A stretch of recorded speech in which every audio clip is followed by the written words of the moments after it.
Felicidad de estar de vuelta el día de hoy. Bienvenidos. Es nuestro segundo día de Congreso Internacional de Osteopatía Transdisciplinar. Estoy realmente feliz, realmente feliz.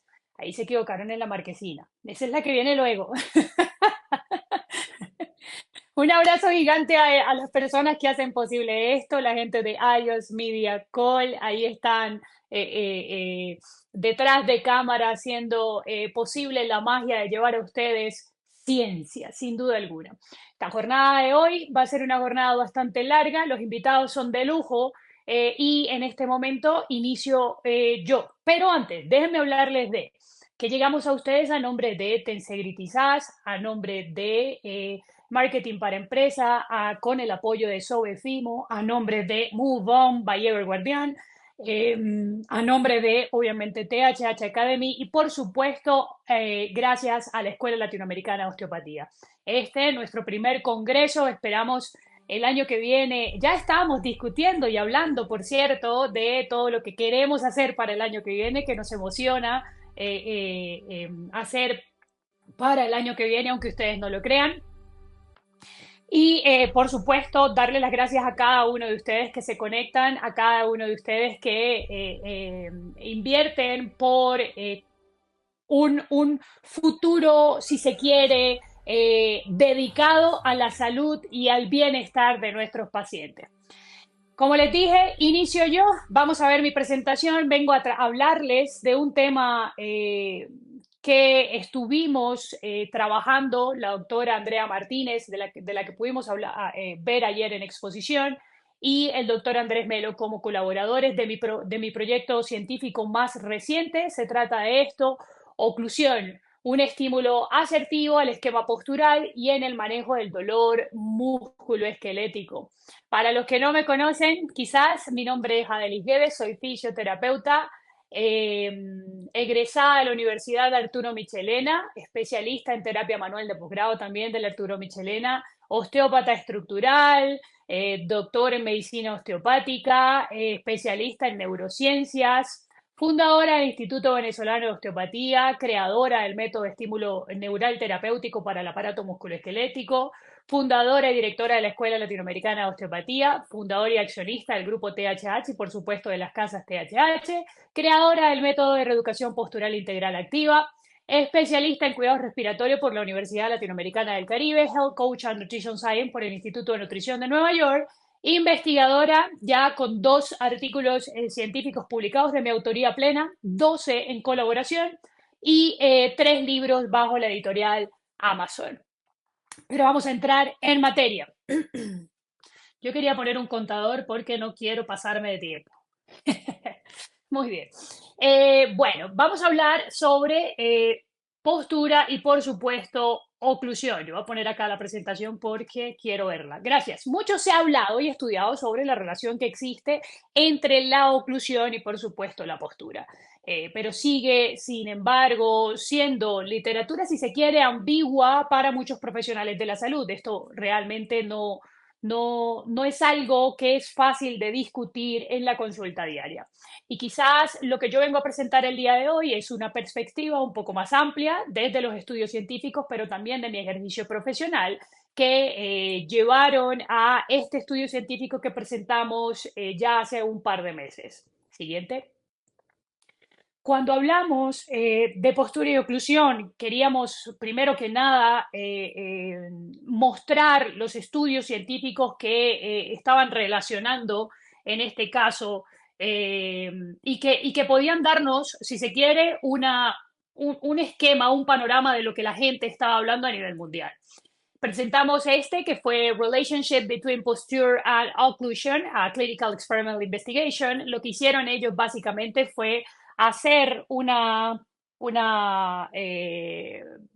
revisión de 50 pacientes, 30 hombres, 20 mujeres, con un averaje de edad de 25 años de edad aproximadamente, y lo que lograron hacer es establecer dentro de una plataforma de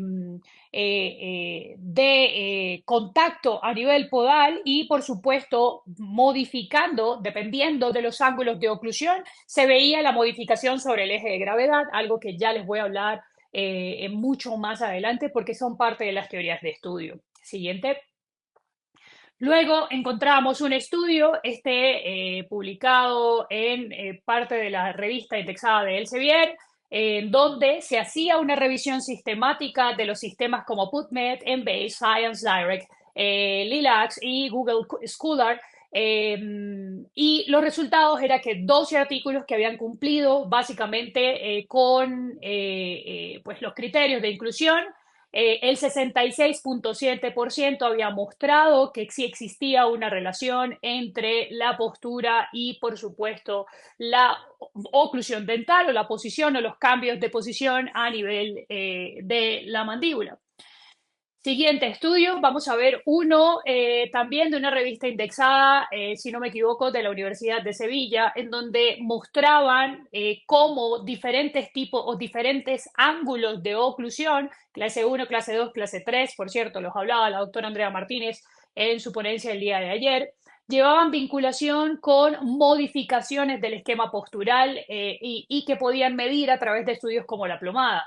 El siguiente estudio tomado de también una revista indexada, hablaba de la relación biomecánica entre lo que es la cabeza, la columna cervical y por supuesto las piezas dentales, o sea, los puntos de contacto, y que han motivado un amplio debate. En el estudio, la idea era revisar el cuerpo de conocimiento de la literatura científica, recoger, pues digamos, toda la relación entre la postura y el eje cráneo-cervical, o sea, la colocación cráneo-cervical, y a partir de allí, pues los resultados de los estudios apuntaban en su mayoría pues a relacionar entre el posicionamiento anómalo del tracto cráneo-cervical y una mayor incidencia en la aparición de las maloclusiones. Es decir, si mi cuello está mal, pues es muy probable que yo muerda mal, pero también existe la relación viceversa. Si yo muerdo mal, es fácil entender que mi cuello también esté mal. El siguiente estudio de la revista Habanera de Ciencias Médicas, pues encontraron, es una revisión también en los últimos 5 años de criterios de la actualidad, y se encontró una literatura científica que aborda la posible relación entre las alteraciones de la postura corporal y, por supuesto, las maloclusiones, clase 1, clase 2 y clase 3 en ángulo, o de angle, perdón, la mordida cruzadas y las alteraciones vinculadas a la respiración bucal, que también es algo que está haciendo mucho ruido en esta era de la salud. Las conclusiones, pues la mayoría de las investigaciones sugerían algún tipo de relación entre las modificaciones de la oclusión y la postura corporal. Vamos a la siguiente lámina. Otro estudio por parte esta vez de PubMed que hablaba de las posiciones dentales y la influencia sobre la rodilla a nivel muscular en cuanto a performance se trata en mujeres asintomáticas. Y este estudio estuvo muy interesante porque dentro del sistema que hicieron o la metodología fue colocar posicionar, o sea, unas piezas que se llaman bite test o test de mordidas para modificar los aspectos de oclusión, y modificando los aspectos de oclusión conseguían representar o crear o recrear dolor a nivel de las rodillas en mujeres asintomáticas, sí, o sea, atletas total y completamente asintomáticas que una vez que inducían cambios específicos en los aspectos oclusivos, empezaba a aparecer o dolor en la cara lateral de la rodilla asociado a la cadena lateral de la pierna, o dolor en la cara interna de la rodilla asociado a el reconocimiento del famoso síndrome de pata de ganso. Continuamos, el siguiente estudio explica la influencia de la visión en el campo dental, o sea, la relación de igual manera bidireccional que existe entre cómo muerdes y cómo miras, y por supuesto la postura corporal en pilotos. Este estudio también es bien interesante, habla sobre los US Navy y cómo ellos a través de placas de oclusión completa, que garantizaba el apoyo completo de los dientes, mejoraba la visión periférica de los pilotos de la Marina de los Estados Unidos. Sumamente interesante. Siguiente, vamos a ver un estudio en donde se hizo un reconocimiento a través del equipo de electromiografía, en donde a partir de ciertos contactos a nivel oclusal, pues llevaban relación específicamente a la sobreactivación de músculos como el trapecio, los erectores espinales y por supuesto los gemelos. Y esto es bien interesante porque siempre lo digo en mis conferencias, fíjense que de alguna u otra manera, nosotros pensamos que irnos a dormir, por ejemplo, garantiza la recuperación muscular, ¿sí? Garantiza el receso del trabajo muscular.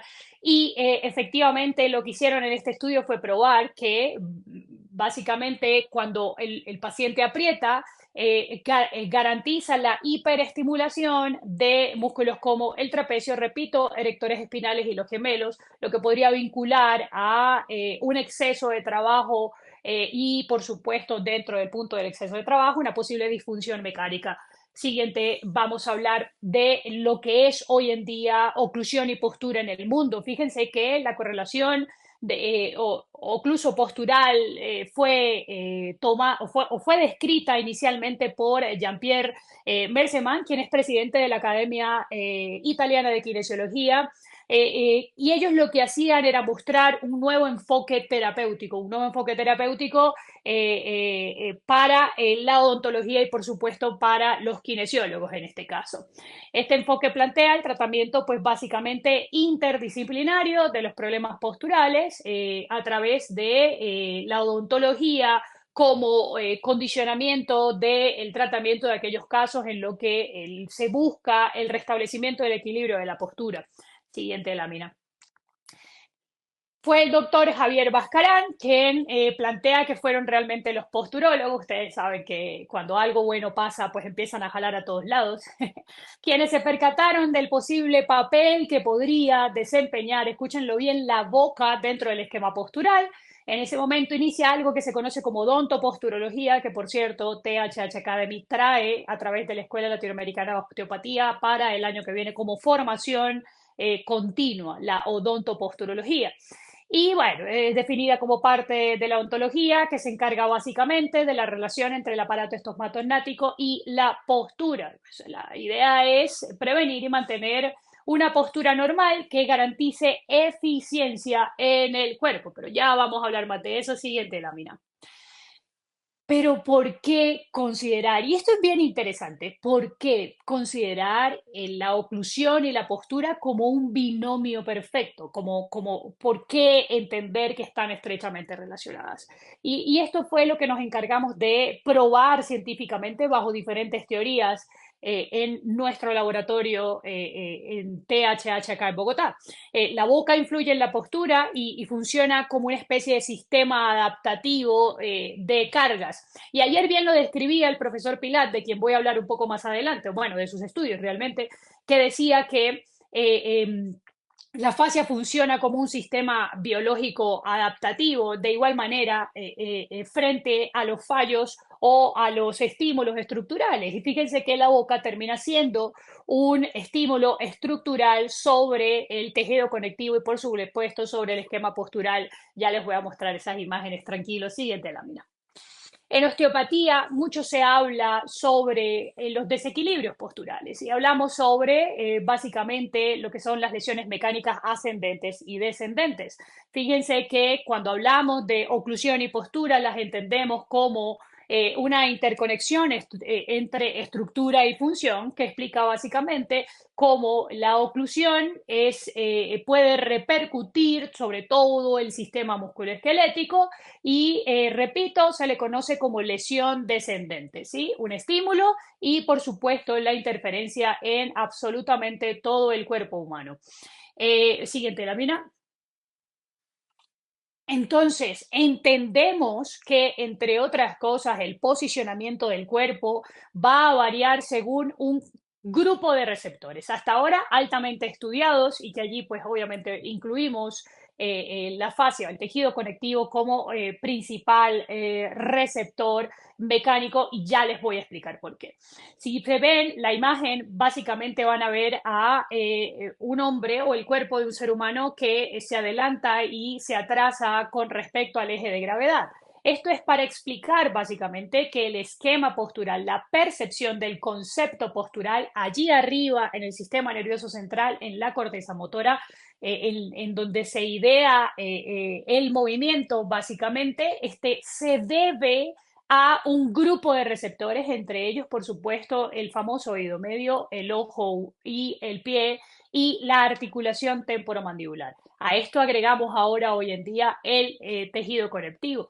Estos pasan a un eje de integración a nivel del sistema nervioso central y, por supuesto, va a emanar una respuesta hacia los efectores que vinculan al posicionamiento del cuerpo en relación o de manera espacial en relación a absolutamente todo. Y aquí empezamos a hablar de esquema propioceptivo. Siguiente lámina. La evidencia sigue acumulando hoy en día que las alteraciones no tratadas del sistema etomatonático proporcionan lo que se conoce como un factor irritativo. ¿Qué quiere decir esto? Que cualquier trastorno a nivel de los puntos de conexión de tus dientes, pues obviamente van a llevar una disrupción del manejo de las articulaciones temporomandibulares. Hablamos en plural de ellas, ¿sí? Es decir, la maloclusión. Dios mío, con estas cosas que ahora trae Apple. Siendo capaz de iniciar, escúchenlo bien, una relación o una interferencia sobre el esquema contracción-relajación. Y esto es bien interesante y ahora mismo lo pueden poner ustedes a pruebas en casa. Si yo solo muerdo del lado derecho, cojo ahora mismo un lápiz o algo como esto y lo meto en mi boca y solo muerdo del lado derecho, va a empezar usted a sentir, personas que son bastante sensibles, fisios sobre todo de la sala, van a empezar a sentir cambios específicos a nivel de la capacidad contráctil de tus músculos, es decir, vas a empezar a experimentar mayor tensión. Y esto también lo hacemos con la goma de mascar. El paciente generalmente cuando queremos por palanca manejos del esquema compresivo a nivel de ATM, lo que hacemos es inducir el tema de masticar como ejercicio fundamental para activar, repito, activar el sistema estomatognático y su referencia sobre el aparato musculoesquelético. Siguiente lámina. Entonces, ¿qué quiero que entiendan? Que morder de una manera no idónea que vinculamos nosotros como osteópatas a cúspide, es decir, se supone que cada dientito que nosotros tenemos ingresa cúspide dentro de una cavidad para proporcionar un eje estable al sistema estomatognático. Ahora bien, cuando hablamos de que no podemos morder cúspide, sino que, perdón, cúspide cavidad, sino que mordemos cúspide, como lo ven en la imagen, nosotros entendemos que existe algo que se conoce como signo de interferencia muscular. ¿Qué quiere decir esto? Que habrá mayor activación porque no hay zona de descanso o zona de contacto total. ¿Lo ven? Al no encontrarse estabilidad alguna, por supuesto, empieza a generar cambios en la respuesta musculoesquelética. Vamos a la siguiente lámina, por favor. Y esto no solo se queda aquí, no solo se queda en tu boca, sino que basta a extenderse al resto de la musculatura corporal, desde la cabeza hasta los pies, con la famosa teoría de las cadenas musculares o de los circuitos de continuidad, como se habla hoy en día en osteopatía. Es decir, que este tipo de oclusión o este tipo de contacto, porque no es oclusión, este tipo de contacto cúspide-cúspide pudiera generar una interferencia a nivel que viaja básicamente por el tejido conectivo, que viaja hasta la posición de tus pies, modificando, si se quiere, el centro de presión de los pies, la estabilidad de la mismísima marcha, pues obviamente también afecta entonces la convergencia ocular, siendo ambos receptores del esquema postural y del primer orden de participación en todo lo que se conoce como diagrama postural estático y dinámico del concepto de eje de gravedad. Siguiente lámina. Fíjense allí en esa lámina, una lámina sumamente interesante. Les he traído una imagen que vincula básicamente la lengua con los músculos del pie. Lo primero que ven allí, que dice Thorne, es básicamente la lengua y abajo vamos a ver los flexores del pie. No es más que circuitos de continuidad, de tejido conectivo. Y lo hablaba muy bien el profesor Pilat el día de ayer. No puedo yo intentar hacerlo mejor que él, imposible, la verdad. En donde decían que esto es un circuito de interconexiones y de procesamiento de información a todo lo largo y ancho del cuerpo humano, ¿ok? Vamos a ver la siguiente lámina. Fíjense que dentro de las teorías de estudios queríamos comprobarlo. Esto fue sencillo, hacer ciencia es muy simple, muchachos. Yo quería comprobar cuál era la teoría que fundamentaba realmente por qué en mis pacientes, cuando yo variaba los puntos de contacto de oclusión, se iba el dolor. Ese dolor miofacial, ese dolor asociado al tejido conectivo. Entonces, una de las teorías de las que hablamos, sin duda, es la distribución de la línea de gravedad. Entendemos, y esto viene desde muchísimos años, desde pregrado, allí en la época de las cavernas cuando estudié fisioterapia, cuando se hablaba del famoso estudio de la plomada, ¿se acuerdan? El estudio de la plomada para entender el posicionamiento del cuerpo. Quizás en ese entonces no era osteópata y no entendía lo importante de evidenciar las asimetrías del cuerpo.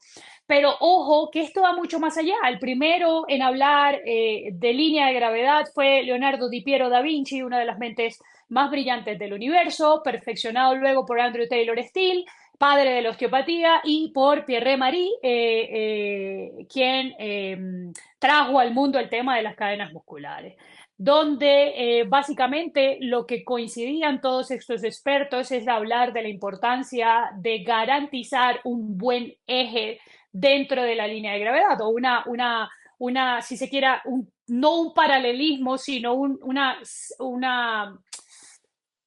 punto de eje sobre esa famosa línea verde que vemos ahora en los software más actualizados para garantizar libre movimiento, es decir, para garantizar función. Y esto es bastante simple. Si yo, y lo dicen casi todos nuestros colegas kinesiólogos y fisioterapeutas, si yo me paro con una anteriorización de hombro e intento ejecutar una flexión, pues obviamente voy a conseguir una limitación funcional del rango, ¿lo ven? Porque tengo una descentralización de la cabeza humeral hacia la anteriorización del eje axial de desempeño. Pero si yo centralizo la cabeza humeral, es cierto, y voy a ejecutar el movimiento y voy a conseguir una flexión completa, básicamente porque la estructura gobierna la función, bien dicho por Andrew Taylor Still. Vamos a la siguiente lámina.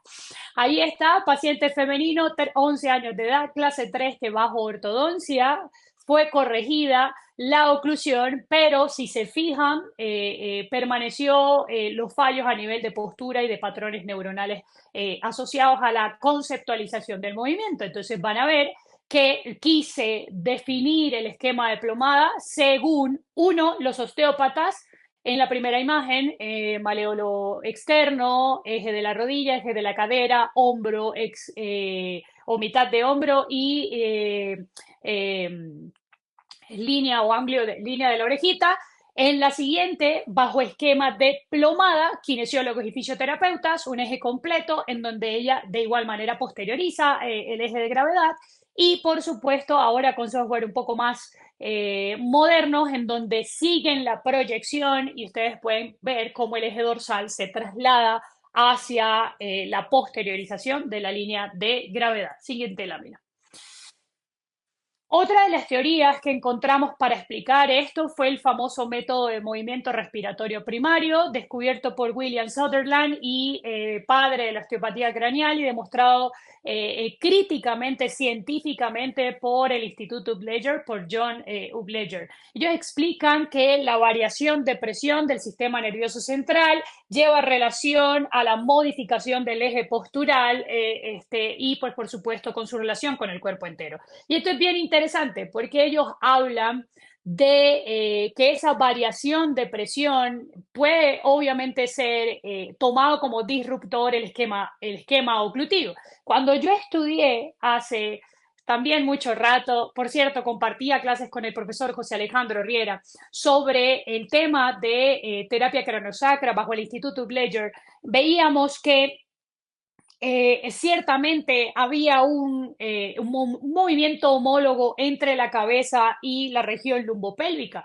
occipital hacia el sacro, parietales hacia las alas del ilíaco, pero nunca habíamos hablado de un disruptor tan importante como era el esquema de oclusión. Entonces, dentro de esta teoría, lo que hacíamos era entender que a oclusión profunda, específicamente clase 2, íbamos a conseguir una modificación de los aspectos de presión a nivel de la cavidad intracraneal que pudieran de alguna u otra manera llevar bajo concepto homólogo a la zona lumbopélvica, modificando entonces el eje de gravedad.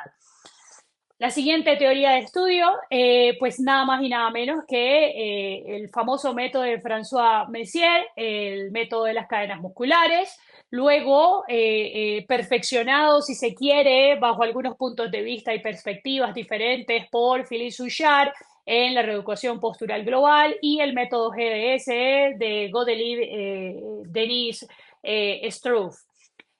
Por último, el método famoso de las cadenas musculares también de Leopold Bosquet. Fíjense, 4 métodos que creeríamos que son diferentes, pero que nacen básicamente de Messier y que explican perfectamente la relación que cualquier disruptor dentro del eje de continuidad puede ocasionar una repercusión, lo decía el profesor Pilat ayer, sobre todo el esquema corporal. Entonces ahí voy con el cuento y es algo que siempre digo en mis conferencias. Imagínese una piedra en el zapato y usted está en plena maratón, ¿sí? Usted está corriendo 42K y tiene una piedra en el zapato.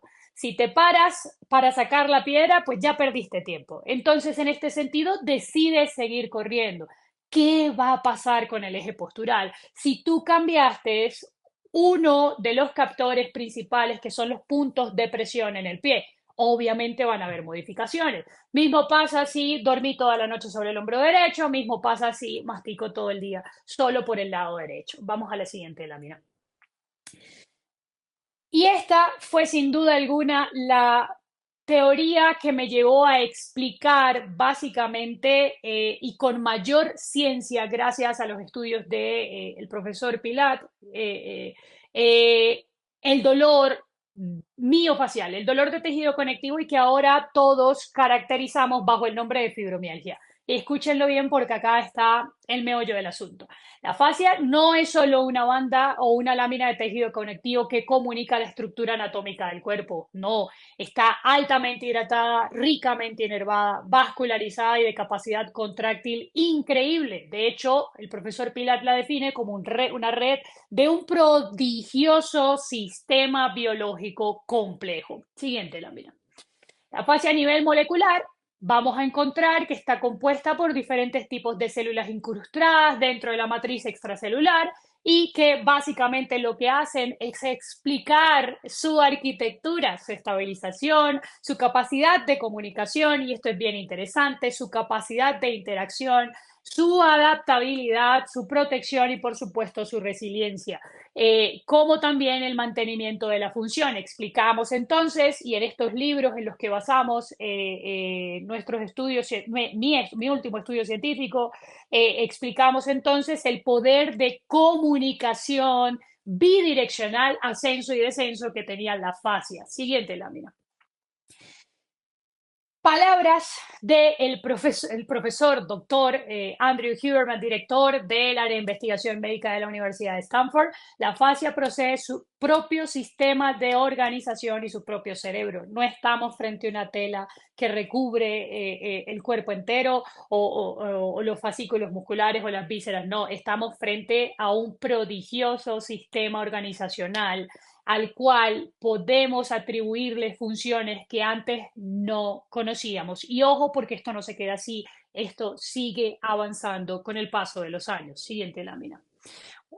Dentro de esas teorías del estudio nos íbamos a entender cómo dentro del esquema de la fascia, dentro del tejido conectivo, encontramos dos válvulas barométricas. ¿Saben lo que son válvulas barométricas, no? Válvulas que obedecen a presión, a sistemas de fuerza mecánica. Y esto es bien interesante, porque aquí está la explicación de pues, por qué aparece el dolor como parte de la señal, cuando hay una disrupción mecánica continuada, o cuando hablo de disrupción, chicos, quiero hablar de estímulo. Para nosotros, disrupción en osteopatía es un estímulo que ha permanecido tanto en el tiempo que empieza a crear un fallo dentro del esquema de función. Entonces, tenemos dos válvulas, piezo 1 y piezo 2.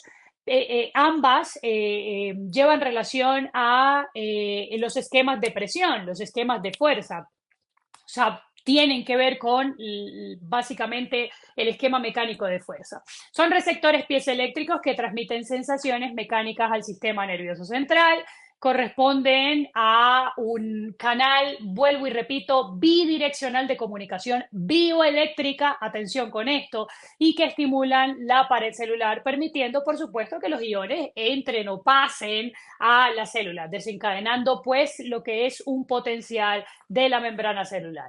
Cada tipo de receptor tiene usos, si se quiere, ligeramente diferentes, ¿ok?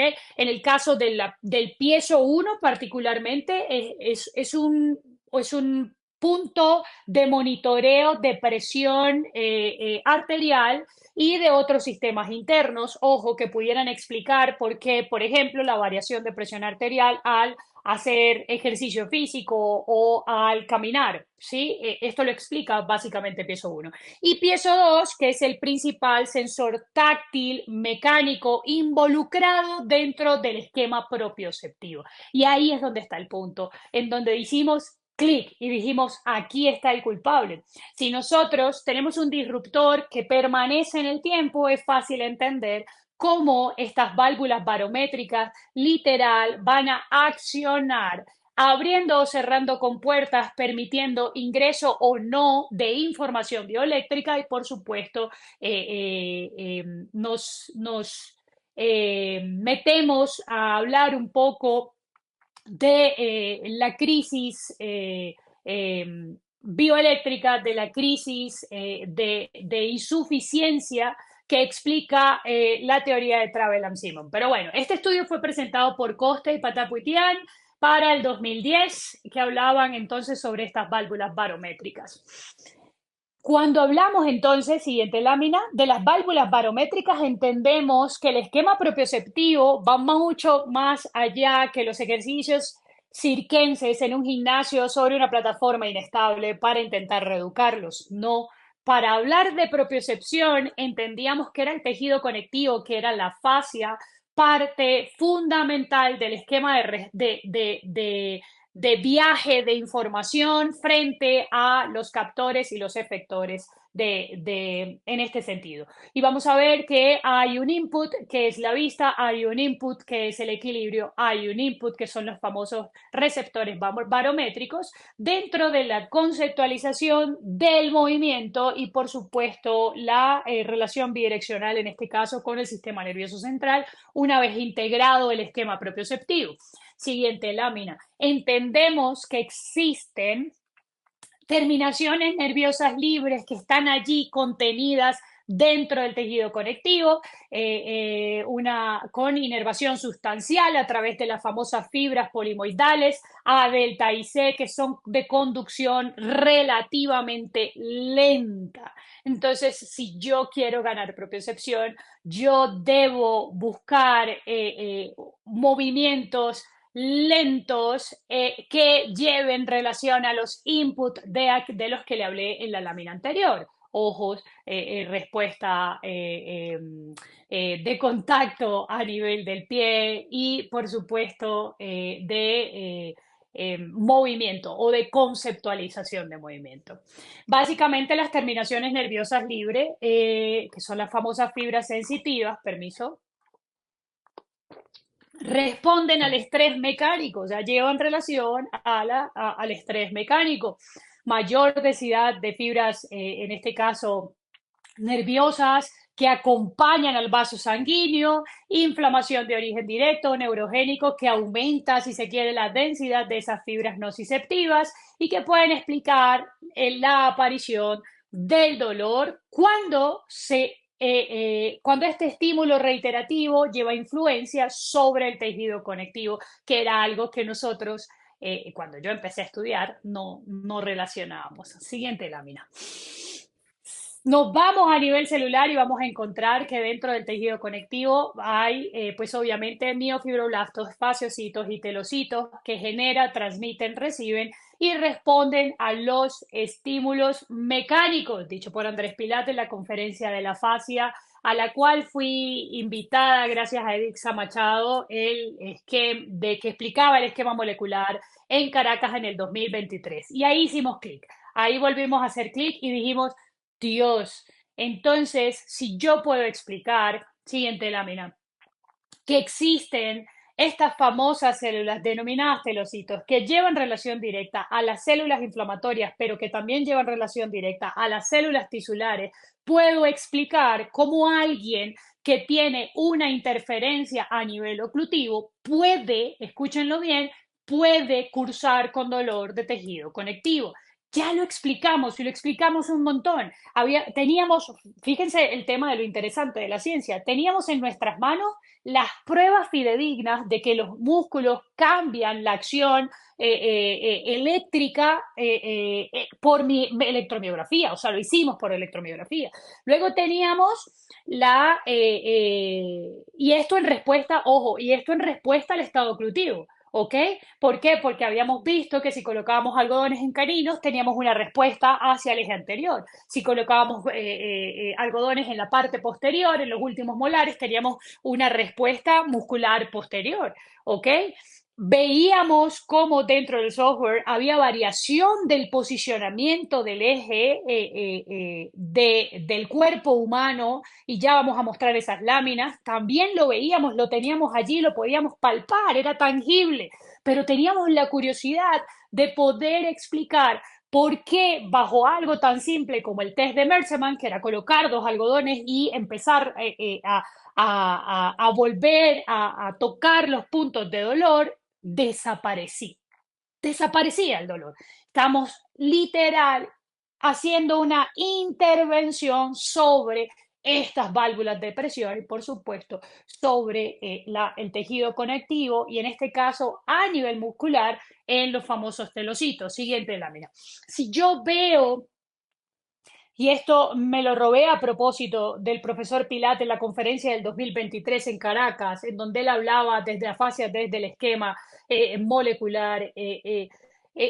Fue cuando mi cabeza hizo boom y me vine acá a Bogotá a hablar con los doctores que eran mis colaboradores para tratar de explicarle por qué disminuía la señal de dolor, por qué bajaba la hiperactividad gamma, por qué inmediatamente estábamos interfiriendo con el esquema o con el dolor de mi paciente a nivel miofacial o a nivel de tejido conectivo. Y ahí estaba la respuesta en esta lámina presentada por el profesor, en donde hablábamos que el telocito, esta célula principal, si se quiere, de la fascia del tejido conectivo, llevaba relación directa, y ahí lo van a ver, con todo lo que eran las células de tejido conectivo a nivel muscular, las células endoteliales, la célula muscular, la neurona, el fibroblasto, pero también tenía una interferencia con el sistema de inflamación que nosotros conocíamos, ¿sí? Y cuando habla de inflamación, habla a nivel general.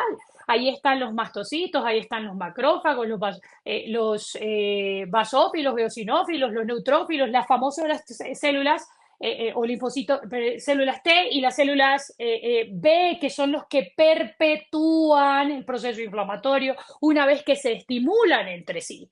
Entonces allí estaba, allí frente a nuestros ojos, y gracias al profesor Pilat, el eje fundamental para explicar por qué una interferencia a nivel de nuestros dientes pudiera generar dolor de tejido conectivo difuso y que en muchas ocasiones la ciencia no ha podido evidenciar, que los médicos no ha podido declarar y cuantificar. Y esto es bastante simple si te vas a entender, por ejemplo, la fibromialgia. La fibromialgia no tiene prueba para el diagnóstico, ¿sí? Es la ausencia, de hecho, de pruebas las que conllevan a que el profesional de la salud diagnostique fibromialgia. Atención a esto, porque aquí puede estar el paradigma principal y lo hemos podido probar. Siguiente lámina. Fíjense, ahí estoy yo como en Disney con el profesor Andrés Pilat, mi cara de felicidad lo explica todo. Esto fue en la conferencia de la fascia en el esquema molecular en Caracas del 2023, donde tuve la oportunidad de adquirir su libro maravilloso. Me falta el 2, Edixa me lo tiene guardado, seguro lo compro en España ahora en el Congreso. Siguiente lámina. Entonces, ¿qué estábamos relacionando nosotros, chicos? Relacionamos básicamente en este método desarrollado por mí y en colaboración con el doctor Andrés Melo y con la doctora Andrea Martínez, que la dimensión vertical oclusal llevaba relación a la dimensión vertical del arco plantar, es decir, la forma en cómo está tu pie dispuesto. Esos contactos llevan relación directa a el plano oclusal. Una locura, lo sé, pero lo probamos científicamente. Siguiente lámina. ¿Qué hacíamos? ¿Qué hacíamos? Buscábamos reorganizar el esquema postural a través de estímulos específicos, ¿ok? Desde la oclusión, es decir, desde el posicionamiento. Colocábamos dispositivos, allí en la imagen lo van a ver. La chica con las líneas rojas obviamente no lo tienen. El dispositivo estaba puesto en la chica con las líneas verdes y van a ver cómo mejora la disposición sobre el eje de gravedad. Mejoramos entonces la función tisular general a través de técnicas específicas de masaje profundo, de estiramientos, de centralización articular, reorganizamos luego captores posturales y por supuesto reeducamos el esquema propioceptivo desde la conceptualización del movimiento, espejo y aprender a movernos nuevamente. Ahí en la siguiente lámina van a ver el caso, este caso es interesante, miren, nosotros solemos hablar, el cuerpo es asimétrico por naturaleza. Yo de verdad difiero muchísimo de esto, es en presencia de las asimetrías que podemos entender básicamente el reconocimiento patológico, el estado compresivo sobre o lo que pueda estar ejerciendo el plano oclusal. Miren la foto del antes, miren la foto del después. En el antes hay un cierre ocular del lado derecho interesante, una incapacidad para la apertura ocular. Hay diferencias entre las comisuras nasogenianas específicamente y en la otra está maravillosamente perfecta mi paciente. Y la única cosa que hay entre una foto y otra son 45 minutos de evaluación en donde estuvimos, abre la boca, cierra la boca, muerde este algodón, ya no lo muerdas, muerde esta registro de mordida, ya no lo muerdas, etcétera, etcétera, etcétera. Entonces, lo que hicimos fue probar, en este caso en particular, cómo a través de cambios oclusales, pues teníamos interferencia en, por ejemplo, la apertura ocular, que no es más que una respuesta muscular, o las líneas nasogenianas, que también no es más que una respuesta muscular. Siguiente lámina. Esto escrito por el doctor Andrés Melo, me permito leerle a todos ustedes. Eso es un articulador. El articulador es un dispositivo mecánico en el cual, por medio de unos registros, nos permite simular la dinámica mandibular. A partir de esto se puede realizar un diagnóstico, ya que permite observar lo que quizás en un paciente normal, por estar dentro de la boca, pues obviamente no podemos observar. un movimiento lateral, un movimiento hacia adelante, hacia atrás, permite también identificar las famosas interferencias de las que les vengo a hablar el día de hoy. Adicional a esto, también permite dejar a un paciente en una posición quizás diferente si llega con problemas musculares y o de articulares. A través de este dispositivo mecánico que ven allí, manipulando por la doctora Natalia, esposa del doctor Andrés Melo, encontramos y creamos unos registros que podemos realizar, con los que podemos realizar pruebas y nos permiten identificar la posición ideal para el proceso de rehabilitación, es decir, conducir a una posición que dentro del aparato musculoesquelético permita mayor eficiencia de función, ¿sí? No quiere decir esto que no nos vamos a mover, siempre nos vamos a mover, el cuerpo es perfectamente inteligente y en busca de su equilibrio va a buscar regularse, pero estamos hablando de eficacia de movimiento y de reducción de la probabilidad de ocurrencia de riesgo. Estas son palabras del doctor Andrés Melo. Siguiente lámina. ¿Qué hacíamos? Empezamos a comprobar y esa fue mi era favorita de rayos X. Buscamos ver el esquema, el estado comparativo, pues por ejemplo, de las articulaciones temporomandibulares en función a la mordida, pero también buscábamos ver en la segunda lámina, perdón, en la segunda foto, donde está la boca abierta, el famoso eje cráneo cervical, ¿sí? O sea, cómo está dispuesta la odontoides con respecto a la línea media del eje de gravedad. Siguiente lámina, por supuesto, hacíamos rayos X de perfil que nos pudieran entender el posicionamiento de la cabeza y la referencia sobre el área cervical, y también nos íbamos a entender el eje cráneo cervical o a mostrar el eje cráneo cervical a través de tomografías específicas. Siguiente lámina. Nos enamoramos de la función articular de la articulación temporomandibular. Teníamos que entender, y por eso estoy en contra de los nuevos basamentos que hablan de que debemos dejar de prestar atención a la relación cóncavo-convexa descrita por Kaltenborn. No, en ATM la necesitamos sí o sí.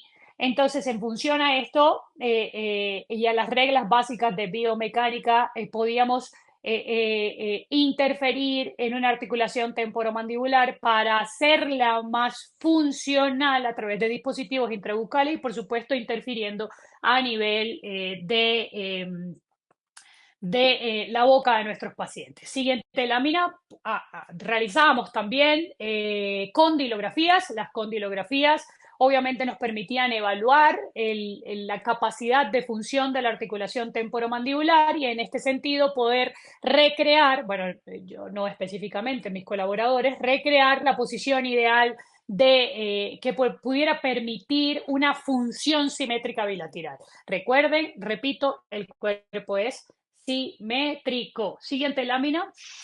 ¿Qué hicimos nosotros? Empezamos a evaluar, entonces, dentro de la función simétrica, el posicionamiento a través de un software. Y ese software nos daba, pues, obviamente, una línea de gravedad, que es la famosa línea verde que ven en la imagen del medio, y la anteriorización o posteriorización que pudiera estar recreada en el paciente por las posiciones de oclusión. Siguiente lámina.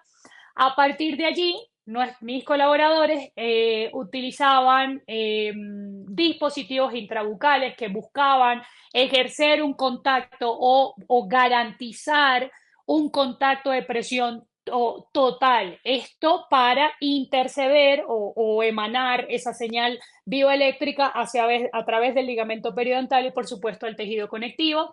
Esto es un método bien interesante que maneja el doctor Andrés Melo a la perfección y la doctora Andrea Martínez, que es un método bajo la escuela de BSIT, y es estas férulas de posicionamiento intrabucal que buscan condicionar hacia un eje más funcional. Siguiente lámina. Esto fue un caso sumamente interesante, antes y después, con la incidencia simplemente de este dispositivo intrabucal. El dispositivo que viene en la lámina anterior, en esta chica en particular, que tenía pues un posoperatorio de lesión ocupante de espacio a nivel del cerebelo a los 4 años de edad, que modificó básicamente su aspecto en líneas generales y su simetría. Fíjense que nosotros, la primera foto, no tiene férula de posicionamiento y en la segunda foto ya habíamos colocado la férula de posicionamiento lo cual conllevaba a una respuesta inmediata del trapecio. Miren dónde están los hombros en el antes, miren dónde están los hombros después. Vamos a la siguiente lámina. Esto lo estudiamos y lo replicamos un montón. Buscábamos ese 0 grado o 1 grado de anteriorización en nuestros pacientes. Intentamos replicar que el eje de nuestros pacientes bajo el esquema propioceptivo fuera lo más cercano al eje de gravedad. Siguiente lámina. Entonces tomamos, y este es bien interesante, miren la modificación de los aspectos de la columna vertebral con una variación de altura. Esto que ustedes ven ahí, que leen, que dice BT1, BT2, BT3, es el BITEST 1, BITEST 2, BITEST 3. Básicamente son posicionamientos diferentes y lo que hacíamos era comprobar cómo el cuerpo cambiaba en función a la altura que estábamos induciendo o en los cambios que estábamos induciendo a nivel del plano oclusal. Miren cómo aumenta con el BT1, si se quiere, la actitud sifótica de mi paciente y con el BT2 no solo la actitud sifótica sino también la hiperlordosis lumbar y con el BT3 buscábamos un eje mayor. Obviamente allí pues desde mi punto de vista habría que reeducar la función de la cadena de flexión, en este caso pues un abdomen que va hacia adelante, es mamita y pues obviamente nadie le enseñó a recuperar su abdomen postparto. Siguiente lámina. Aquí vamos a ver, si se quiere, unos ejes un poco más amplios, de 4 grados, de 5 grados, si no me equivoco allí. Igual, lo que hacíamos, o lo que quiero mostrarles es que replicamos esto y lo investigamos en más de 100 personas, pero dentro del estudio solo hay, si no me equivoco, en la muestra solo hay 50. Siguiente lámina. Otra más, otro cambio más, normo BT1, BT3 y BT4, el BT2 lo rechazamos impresionantemente porque el paciente empezó a experimentar dolores de cabeza a partir de ese plano, ese posicionamiento oclutivo y aparte empezó a marearse y casi se nos desmaya. Entonces el BT2 no está dentro de esa evaluación. ¿Qué conseguimos? Y ahora mismo yo no sé cómo vamos de tiempo, ya casi, ya estoy terminando. ¿Qué conseguimos entonces? Conseguimos en la siguiente lámina, por favor, que básicamente dentro de nuestra consulta el 23,5% de la muestra era patología o pacientes de patología ascendente, es decir, problemas arquitectónicos en el eje de los pies, en el eje transversal de las rodillas o en el eje de las caderas que pudieran estar creando cambios o adaptaciones específicas. Pero el 76,5% de los que ingresaban a nuestra consulta eran pacientes de patología descendente. Siguiente lámina. En función a esto, el 7,7% de la muestra no quiso trabajar con odontología y fue tratada bajo tratamiento conservador. El otro 92,3% sí se trabajó interdisciplinario, bueno, a mí me gusta decir transdisciplinariamente porque yo me meto en su trabajo y ellos se meten en el mío, con osteopatía y odontología. Siguiente lámina. Ahí están los datos, básicamente desde el software. Logramos entonces combatir el tinnitus y la otalgia en un 82% de los casos de manera efectiva, el dolor cervical en un 90% de los casos de manera efectiva, el dolor difuso asociado al tejido conectivo, el famoso dolor miofacial, específicamente diagnósticos de fibromialgia, en un 95% de los casos, el dolor de tobillo y pie del 79% de los casos, en dorsalgias en el 80% de los casos y en alteraciones sensitivas, escúchenlo bien, alteraciones sensitivas asociadas al sistema tegumentario en el 90% de los casos. Siguiente lámina, les presento al doctor Andrés Melo, ella es la doctora Natalia, su esposa, se vinieron a formar conmigo a hacer módulo osteopatía craneal y posturología clínica hace ya 4 años y ahí estamos en una de las conferencias que estoy siempre invitada con él. hablando de postura y oclusión, su equipo de Denti Group. Siguiente lámina, les presento a la doctora Andrea Martínez, mi cómplice en el tema de registros, de oclusión, de mordida, bueno, de horas y horas y horas de discutir y llorar, ¿por qué no? Casos. Siguiente lámina. Les presento pues lo que hacemos, allí está @somosthh y por supuesto lo que quisimos llevar hacia la osteopatía para hacerla más vanguardista, que fueron nuestros estudios científicos a través de la Escuela de Osteopatía. Ese es el primer grupo de egresados de la ciudad de Caracas, si no me equivoco. Siguiente lámina. El éxito de un tratamiento radica en el enfoque integrativo, en la búsqueda de la patología primaria y en el trabajo transdisciplinar. Este es mi caso en particular.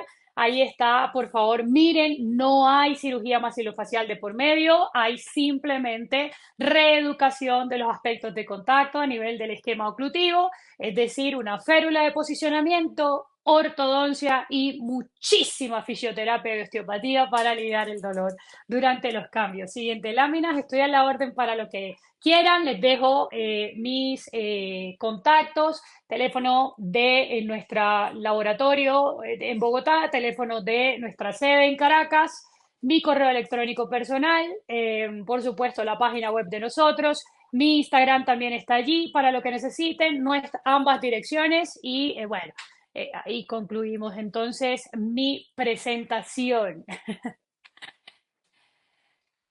Deliciosa, ¿cierto? Muy buena, yo lo sé. Esto de verdad siento yo que va a revolucionar muchas cosas. Pero bueno, le voy a dar entrada, yo creo que por allí debe estar. Vamos a hacer un pequeño break mientras damos entrada a una de mis mentoras en el área de terapia manual y a la que estoy pues sumamente orgullosa de tener el día de hoy. Vamos a la pausa.